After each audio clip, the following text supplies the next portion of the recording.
Hey everyone, welcome back to the channel. In today's video, I'm going to show you how to design good-looking spreadsheets in Google Sheets.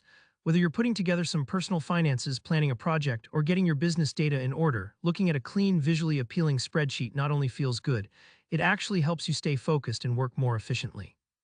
By the end of this tutorial, you'll know a couple of simple but powerful techniques to instantly make your spreadsheets look warm, welcoming, and much easier to work with. Let's dive right in and transform your data from drab to fab. Now, before we get started, I just want to say that spreadsheet design is a bit like picking out clothes. There's no single correct way, and your personal taste should always come first. Some folks like bold colors, others prefer super minimal aesthetics. For today's demo, I'll show you how to create a look that's clean, simple, and easy on the eyes. But remember, feel free to make adjustments to suit your own style later on. Alright, let's jump into the sheet. If you already have some data entered, maybe a list of monthly expenses or a simple inventory, you're ready for the fun part. The first thing I always like to do is add a touch of color to the column headers. Why? Because color is powerful. It instantly helps your eyes land on the most important parts of the data, like the labels at the top of each column. Plus, it just makes the whole sheet look more inviting. To do this in Google Sheets, simply click and drag to select your header row. This is usually row 1. Then head up to the Fill Color button, which looks like a little paint bucket in the toolbar. For a warm, subtle feel, pick one of the lighter pastel colors. Think light yellows, pale blues, or soft greens. These softer shades are much easier to look at for long periods than strong, saturated colors. It's a small tweak, but it gives your spreadsheet a professional, polished vibe. Don't worry if you need to tinker with a few different colors to find what you like. That's all part of the creative process.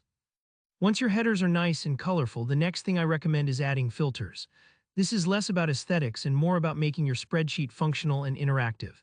Filters let you quickly sort through your data. So, for example, if you're tracking expenses, you can instantly see just your grocery bills or just the items from a certain month.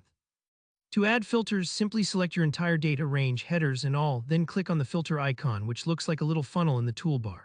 When you apply this, you'll get drop-down arrows beside each header, letting you organize and dig through your information in just a couple of clicks. It's super handy, and honestly, once you start using filters, it's hard to go back. And there you have it, a spreadsheet that's not only more pleasant to look at, but also easier to use day to day. Of course, there are tons of other ways you can personalize your design, fonts, borders, even adding a little company logo or cute emoji if the mood strikes you.